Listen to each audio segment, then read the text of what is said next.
Sí, muchas gracias, señora presidenta.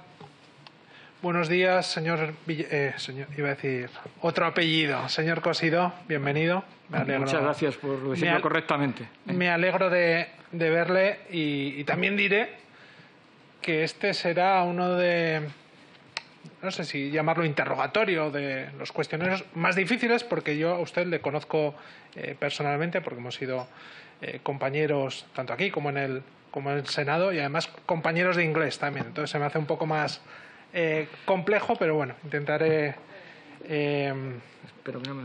hacer las preguntas correctas. Señor Cosidó,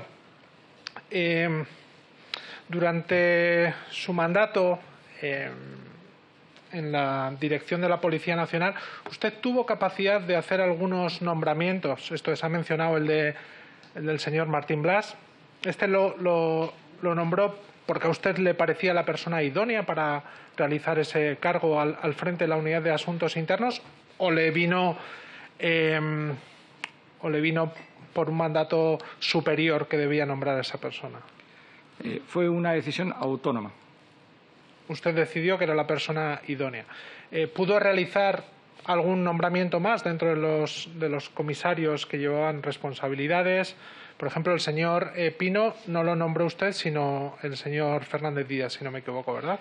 La Dirección General hacía propuestas, en ocasiones eran ternas, en ocasiones han sido más amplias y, en definitiva, la competencia para nombrarle la tenía el ministro del Interior. ¿Y usted en algún caso difería o podía mostrar su opinión respecto a alguno de los nombramientos? Bueno, yo, por supuesto, podía tener mis opiniones. Lo que ocurre es que en los nombramientos de Junta de Gobierno la competencia es del ministro del Interior. Por tanto, pues yo podría tener el criterio que considera pertinente, pero la competencia y la potestad es del ministro del Interior, ¿no? ¿Y alguno le pareció incorrecto durante esos años? En términos generales, yo estoy muy... no quiero abusar del término, pero creo que tuvimos una Junta de Gobierno que es responsable en buena medida de los resultados, de los éxitos, que con toda brevedad, porque la disponibilidad de tiempo es muy limitada, pero he intentado explicar a preguntas del portavoz del Grupo Popular. Eso creo que la Junta de Gobierno y con el director adjunto operativo a la cabeza, pues tiene mucho que ver con el buen trabajo que se realizó. Señor Cosidó, se lo decía el señor Legarda, ¿no? Algo que parece difícil de encajar es que gente con la que usted tenía una relación, como es el señor Pino, que haya manifestado en la Audiencia Nacional que usted estaba al corriente de la llamada Operación Kitchen, que el señor Villarejo no solamente haya señalado que está al corriente, sino que la encargó usted, y luego una persona que nombró, como el señor Martín Blas, haya solicitado que le citen como testigo en relación a este asunto. Usted nos ha mencionado el código ético de la Policía Nacional. ¿A usted le parece o cree que estas personas que tenían altas responsabilidades, el señor Dao, el segundo en la Policía Nacional, comisarios de la Policía Nacional, están mintiendo? ¿Por qué le señalan? ¿Cuál es el motivo para que le señalen? Bueno, yo haría en todo caso un análisis individualizado, ¿no? Me parece que no podemos decir, a usted le señalaban y usted considera ético eso, que le señalaran. Bueno, pues creo que hay sustanciales diferencias entre las tres personas que usted ha mencionado, ¿no? En todo caso, lo he comentado con mucha reiteración y no quiero ser exhaustivo, no quiero ser reiterativo, pero mire, esas declaraciones se hacen en sede judicial, excepto la del señor Villarejo, que las hizo en esta misma comisión, en base a un derecho de legítima defensa. Y me parece además muy importante porque ante alguna de las afirmaciones, no solo que ha hecho usted, sino que han hecho también otros miembros de la comisión, pues que seamos especialmente respetuosos con un principio constitucional básico, que es el derecho a la presunción de inocencia. Sí, por tanto, Mire, pues cuando usted habla de comportamientos éticos o de comportamientos ilegales, bueno, primero vamos a dejar que la justicia trabaje, que determine exactamente qué sucedió, que en su caso determine si alguien hizo algo incorrecto, que en su caso determine si eso es constitutivo de delito y después pues sacamos las conclusiones políticas, éticas o de cualquier orden que queramos. Sí. Esa es mi valoración. Entiendo que usted pueda tener otra. Fíjese que yo la comparto incluso, que hay que mantener la presunción de inocencia, cómo no. Pero entenderá que en una comisión, además política, y teniendo en cuenta su responsabilidad, se nos haga difícil, complejo de entender que su superior jerárquico esté imputado por este asunto, por su inferior jerárquico también esté imputado en este asunto y usted no se haya enterado de nada. Señor Cosidó, ha hecho gala de su currículum, de sus responsabilidades. Usted no es un cualquiera. Si le nombraron en un alto de alta responsabilidad es porque usted estaba capacitado. Mi pregunta es si le puenteaban dentro de la dirección de la Policía Nacional, porque es que si no, no lo entiendo. Y ya digo, cómo no, respeto a la presunción de inocencia, pero es que no se entiende que por encima y por debajo se hubiera enterado todo el mundo y usted, el justo entre los justos, no se haya enterado de nada. Explíquenos qué ocurrió, por qué no se enteró. ¿Algún motivo habría? No sé si había una colisión política o diferencias políticas para que usted se haya salvado para bien en este asunto. Pues mire, dentro de la estructura del Ministerio del Interior, ¿no?, que antes he intentado explicar, el mando, tal y como lo expresa el Real Decreto, ¿no?, el mando directo de, voy a ver si le puedo leer exactamente el artículo, de fuerzas y cuerpos de seguridad, corresponde al Secretario de Estado de Seguridad. Exactamente lo que dice el Real Decreto es el ejercicio del mando de las fuerzas y cuerpos de seguridad del Estado, la coordinación y la supervisión de los servicios y misiones que les correspondan, ¿no?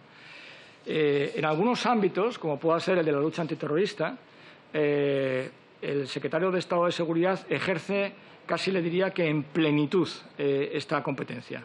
Es decir, él directamente despacha con los responsables de la lucha antiterrorista y ejerce el mando en ese campo de la lucha antiterrorista.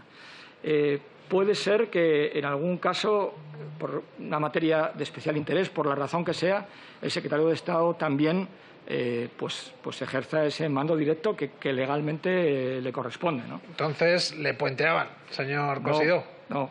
Es más, le puedo decir que... ¿Se lo soltaban? Le puedo decir que el ministro del Interior en algún momento puede interesarse ante algún funcionario de policía porque requiera algún tipo de información específica. Bueno, eso ya es interpretable. O sea, usted dice, bueno, eso es que le puenteaban. Yo le digo, oiga, esto entraba dentro de la legalidad vigente y en ese sentido, pues yo, sinceramente, no me sentía puenteado. No, si mejor para usted, si no estaría imputado, señor Cosidó, si es mejor para usted que fuera así. Una cuestión, usted ha mencionado que no tenía por qué tener conocimiento de este tipo de operaciones porque todas ellas tienen que tener, no se pueden mantener al margen de lo que es la investigación judicial. Pero usted sí estuvo al cargo de la creación, si no me equivoco, de lo que fue la Brigada de Revisión de Casos, las famosas BARC que le han mencionado en un primer caso.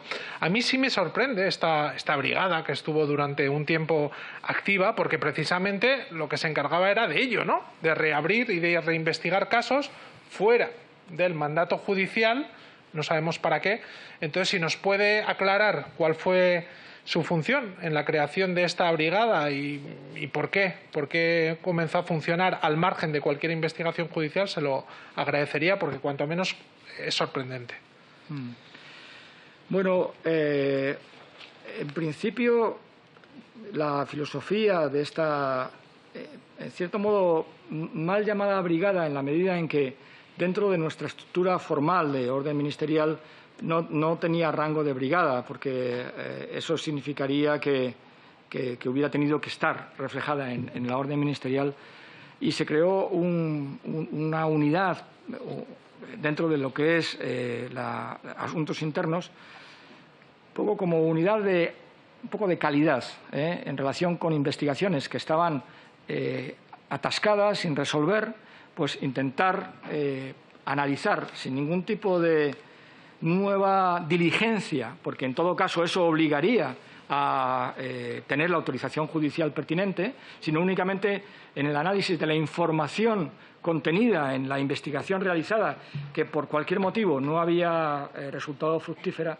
pues el poderle dar una respuesta. Pero en casos cerrados también, en casos le pongo dos casos que son los que yo, de alguna manera, tuve más conocimiento porque eran cuestiones que, por distintos motivos, pero me interesaron desde el punto de vista de análisis, porque aquí no estamos hablando de una investigación judicial, que en ese caso yo no debería intervenir de ninguna forma, pero fue los casos de niños desaparecidos. Había una información pues muy dispersa y, de alguna manera, no había una unidad que estuviera intentando integrar y sintetizar toda esa información.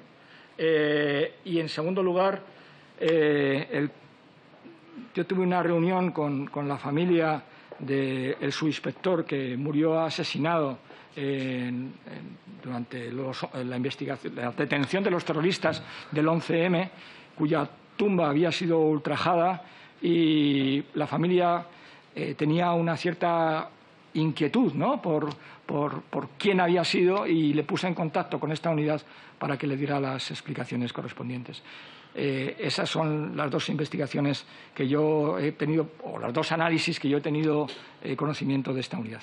O sea, que en algún caso, aunque fueran dos, según usted señala, sí tuvo conocimiento de operativos policiales fuera de lo que eran mandatos judiciales. Pero me he ceñido expresamente a que no se trataba de investigaciones judiciales, que se trataba de una labor de análisis, de recopilación de la información que existía dentro de la Dirección General de la Policía, y sin ningún tipo de pesquisa o ningún tipo de nueva diligencia que obligase, lógicamente, a una autorización de la autoridad judicial. Vale. Señor Cosidó, sobre el señor Villarejo, ¿usted cuándo tuvo conocimiento de su existencia? ¿Lo conocía, digo, aunque fuera de nombre, antes de ser director de la Policía Nacional o después de ser nombrado director? Pues no le conocía previamente, y ya lo he señalado reiteradamente. Tuve un encuentro que derivó en un saludo protocolario al llegar a la Dirección General. Esa fue la primera y única vez que yo he tenido contacto con el señor Villarejo. ¿Y cuando tuvo conocimiento de cuál era su estatus, no le chocó? Porque, según se ha informado en esta comisión, no hay o no se ha conocido un agente con sus características especiales. Debe ser el único. ¿No le chocó? ¿No se informó? Antes incluso de solicitar esa información reservada, ¿no le pareció extraño su emporio empresarial y su actividad doble, tanto como investigador privado y policía al mismo tiempo, saltándose todas las reglas y todas las normas? Pues, como le he dicho, lo desconocía a la persona, y, sinceramente, el conocimiento que he tenido sobre su patrimonio empresarial y sobre sus actividades, en buena medida, ha sido como consecuencia de las investigaciones judiciales que se han desarrollado, ¿no? Y, bueno, yo insisto mucho, es decir, en la investigación que se está efectuando en la Audiencia Nacional, yo creo que con total exhaustividad, ya no sé el número exacto de piezas separadas, pero creo que está en 27 o en 29 piezas, pues tendremos la oportunidad de conocer exactamente cuáles serán las actividades, si fueran delictivas, y, en su caso, qué responsabilidades pudiera tener. Una pregunta en relación al señor Villarejo, una última pregunta. ¿Es cierto, como se ha publicado, que les amenazó con tirar de la manta si no cesaban al señor Martín Blas de la Dirección de Asuntos Internos? Bueno, yo insisto, como no he tenido nunca ningún contacto, ninguna comunicación, ni directa ni indirecta, de ningún tipo, pues difícilmente podría haberme amenazado, ¿no? Si ha amenazado en otros ámbitos, pues yo lo desconozco, pero desde luego a mí no me llegó ningún tipo de amenaza. Y cuando comenzaron, claro, porque al señor Martín Blas sí le cesaron por una pérdida de confianza de su superior directo, pero cuando empezaron todos los escándalos relacionados con el señor Villarejo, ¿no pensaron en ningún momento en cesarle y esperaron a su jubilación? ¿Cuál fue el motivo? Seguro que hubo debate, seguro que esto se planteó en algún lugar, ¿no? Digo, no pensaron en ningún momento en cesarlo o incluso en abrir un procedimiento de expulsión. Bueno, usted sabe que el señor Villarejo se jubiló anticipadamente, no cuando le correspondía por la edad, unos meses antes, porque ya estaba próxima a su jubilación.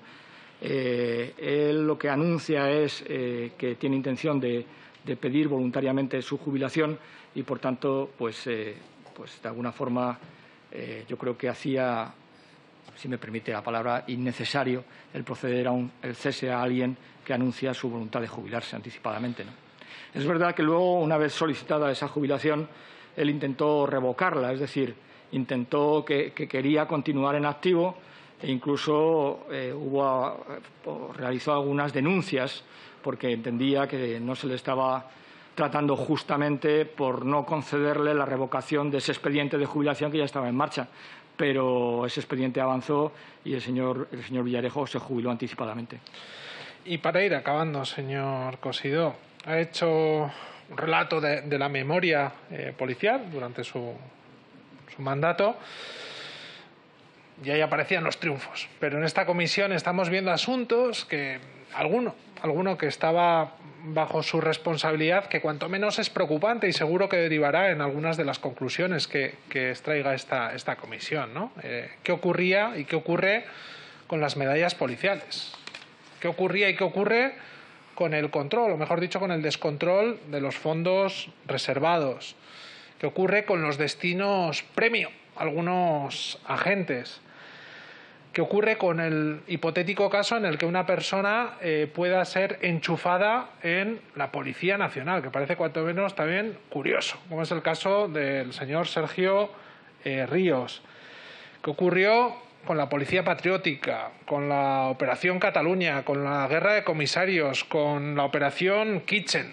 Hemos visto que usted ha hecho una lectura triunfalista de su mandato, pero hay también zonas oscuras, y no sé si usted hace alguna autocrítica o ve algo que se podía haber mejorado, porque seguro que nos dice que usted no se enteró de todo esto, pero hay algunos asuntos que cuanto menos son preocupantes que estaban bajo su responsabilidad, y esto también tendríamos que sacar alguna conclusión de las mismas. Y antes de que me conteste, porque ya no tengo tiempo y no quiero que la presidenta se enfade conmigo, usted ha hecho mención al famoso caso del WhatsApp, ese de que controlaban por la puerta de atrás el Tribunal Supremo, que ya ha aclarado que no fue usted quien lo envió. Eso sí, es una mayor muestra de corrupción. Lo que decía el señor Rajoy en su libro, el talón de Aquiles que habían tenido, el de la corrupción en el Partido Popular y en sus años de gobierno. ¿Me puede decir o nos puede decir quién fue quien envió ese WhatsApp? Porque yo creo que nos ayudaría no solamente a limpiar su nombre, sino a esclarecer un asunto que cuanto menos preocupa a la inmensa mayoría de los ciudadanos y ciudadanas de este Estado. Y sin más, agradecerle hoy su comparecencia aquí. Muchas gracias, señor Cosidó. Muchas gracias. Thank you very much. Presidenta, brevísimamente, ¿puedo contestar? Brevísimamente.